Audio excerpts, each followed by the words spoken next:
Sunshine, blue skies, please go away.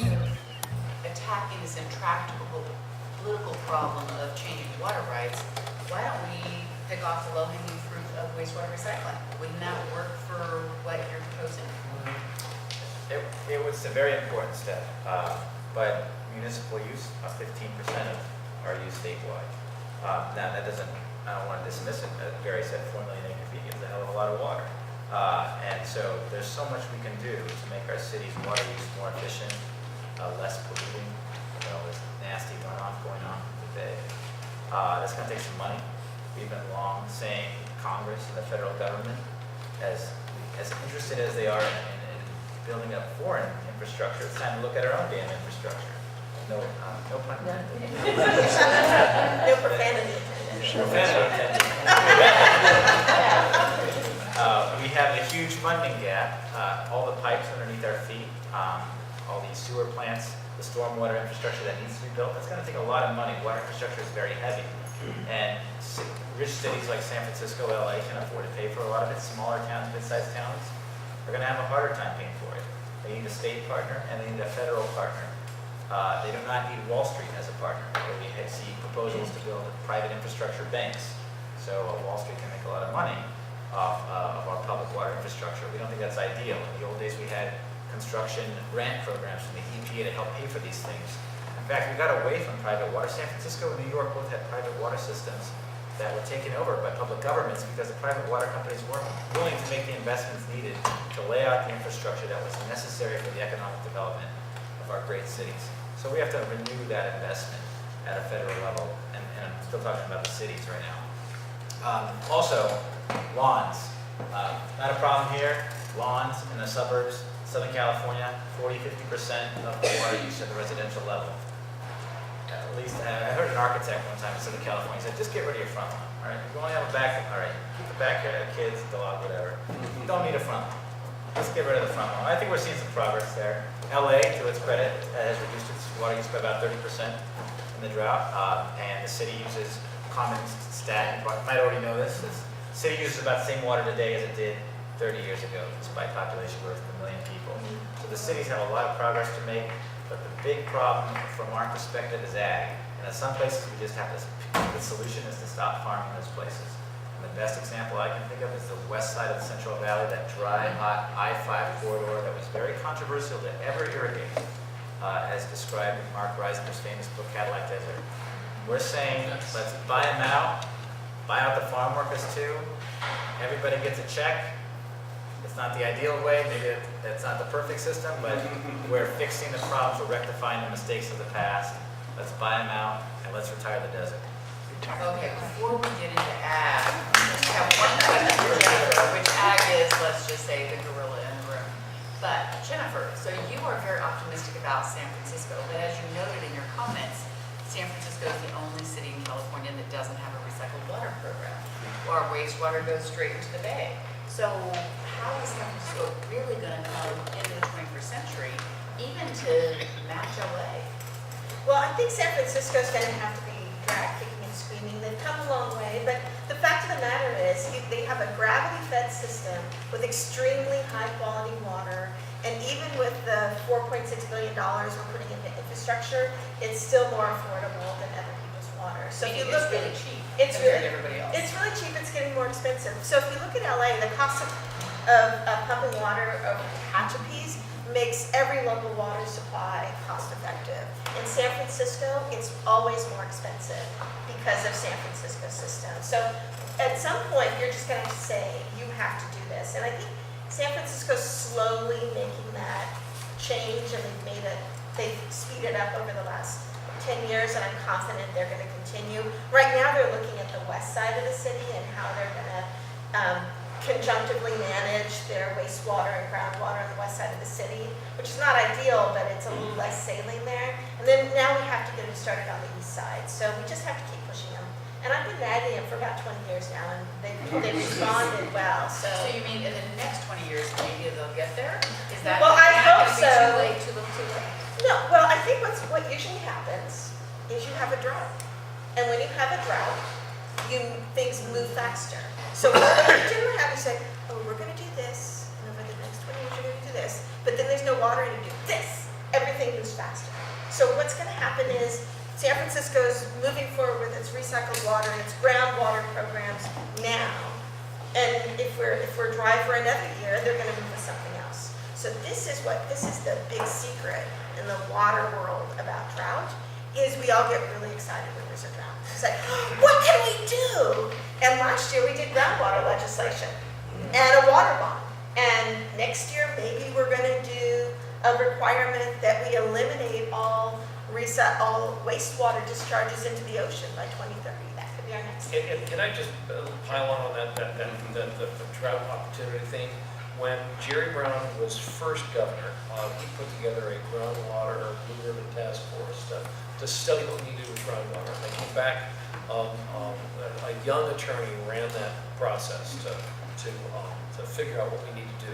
And I ran into that attorney the other day. So it was a very young attorney starting his career. I ran into that attorney at the event last week. He's now retired.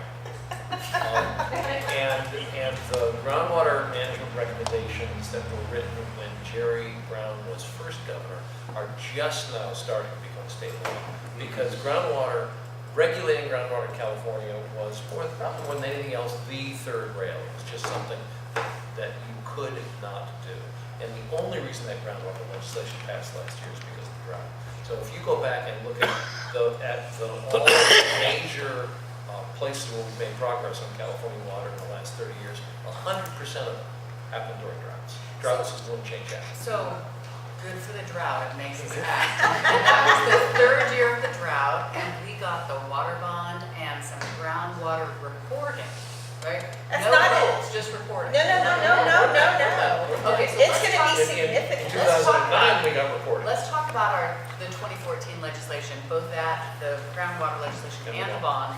And the question is, will that actually help address the problems of the drought, or really just our water supply problems generally? You know what it's going to do? It's going to bring matters to a head that people have been avoiding by pumping groundwater.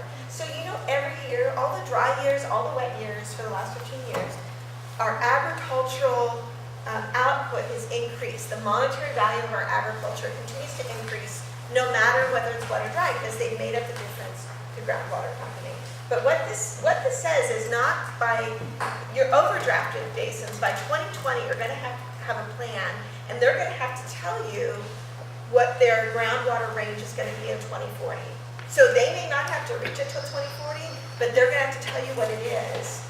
And it's going to have to be approved by DWR, which is not ideal. And then they're going to have to tell you how they're going to manage to meet that goal. And you know what's going to happen is the really bad basins are going to be fighting like crazy from between now and 2020, and it's going to go to the courts. But that's fine, because the court is then going to say, you're going to reduce your water use, and this is how much you're going to do. So what's going to happen is we're going to have the water wars we've had in the past are nothing to what we're going to see when you no longer get to use groundwater to balance your checking account. And we saw it in the legislature last year. There were 18 bills to kill last year's groundwater legislation. We fought off all of them. There's going to be 18 more this year and 18 more the year after that. And it's going to be a bear. But we're going to win. So I'm a Pollyanna. Given that you don't only want the current bear to live, but you want a whole group of bears in addition, what do you think of the 2014 legislation? And was it a toothless tiger/bear, or was it a real bear? Well, I think it was a baby bear. It was He said that one. Grow up to be a big bear. It might grow.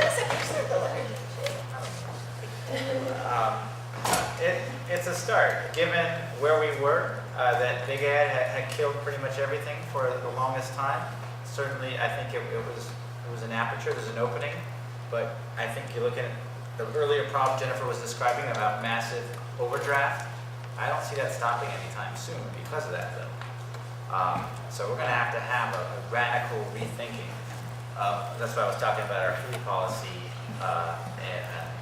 earlier about how much and what makes sense to grow where in California. That has been definitely the fourth rail that we've never discussed in California, and now it's time to have that conversation.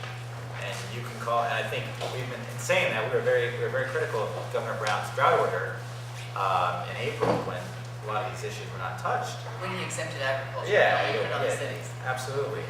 And he was being, to the media's credit, he was being asked a lot of these questions because it was kind of obvious. I mean, what's the elephant in the room? And he said, well, we're not communist something, Sweden, socialist planned economy. But water has to be managed as a public resource. It has to be managed democratically. It has to, and with some amount of centralization. That's the only way it's going to work in the eighth, seventh largest economy. We're going to keep that going. So that's going to require some education, consciousness, and politicization of the issue itself at every level. From our state politicians here, our local politicians, our water and food issues need to be politicized in a much bigger way. It's not just a consumer choice issue that ain't gonna cut it. It needs to be prioritized. Every time y'all make an endorsement, hold your politician or candidates their feet to the fire, especially when they're going to the statewide level on these issues. Wow, all I hear is you're gonna take my almonds, pistachios, and so we'll get back to that, and consumer choice, and. And when you're ready, I'll defend farmers, I'll defend ag and almonds, just to start that. But we can go there, but I also want to ask you, the Barry. water supply at the table. Fill her up. Wow, I'm not sure. We should be swerving our water. So, Barry, I said a question for you, which is, It's tap water. Jennifer talks about how the 2014 legislation is going to have the good guys do better and the bad guys dig in. Tell us about the good guys and the bad guys from a regional water board perspective and what you think is going to happen here with the 2014 legislation. The groundwater overdraft problem is essentially an agricultural problem. If you look at urban California's aquifers are managed very differently from agriculture. So, and strangely, if I were to pick the most progressive community for managing the groundwater from a supply perspective in California, Orange County. It's not the Bay Area, it's not LA, it's Orange County. And as Jennifer mentioned, it's because they were very worried that they were overpumping their groundwater, seawater was being sucked into those coastal aquifers, and once that happens, once your aquifer goes salty, you're in trouble. You really can't use that aquifer. So they started injecting groundwater into treated wastewater into their groundwater in order to keep that seawater at bay. And now they have the world's largest wastewater recycling program.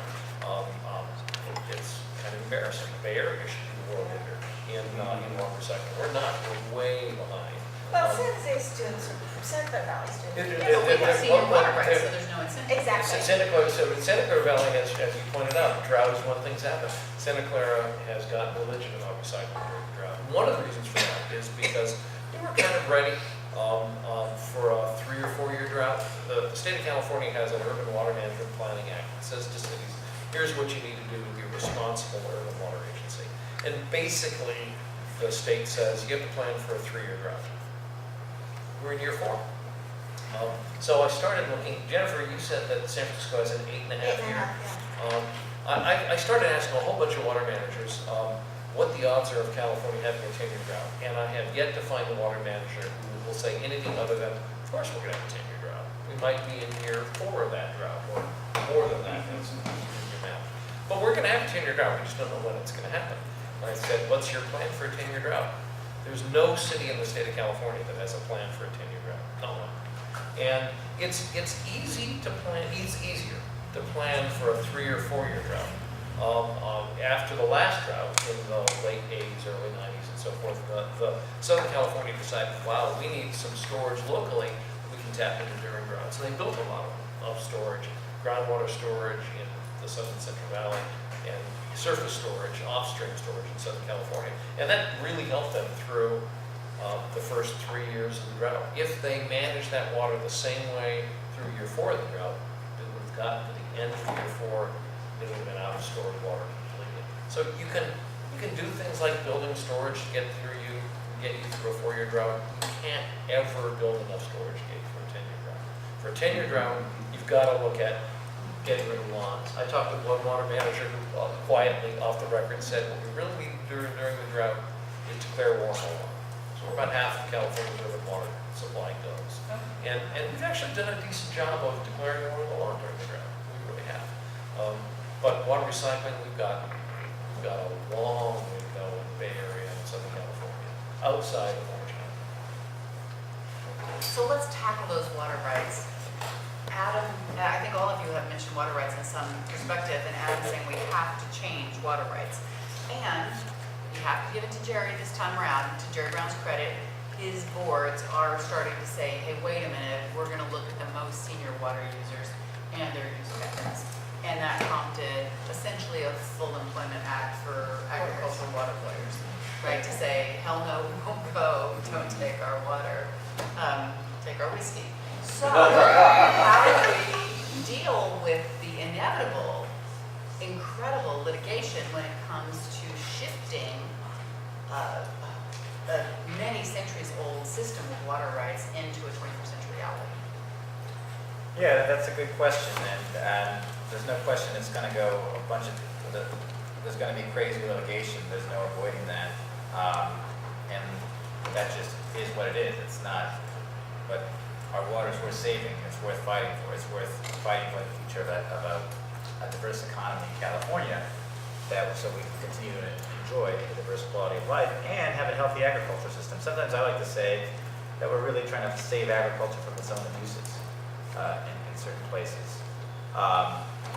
So yeah, to the credit of the water board, they have looked at some water rights. They have looked at some senior water rights, and there's some confusion around senior water right holders and junior water right holders. In our opinion, some of the worst abusers are the junior water right holders on the west side. They have water rights in contracts. Yeah, there you go. And right now, you've heard us mention the Westlands Water District. That's the largest irrigation district in the United States, 600,000 acres. Where is it?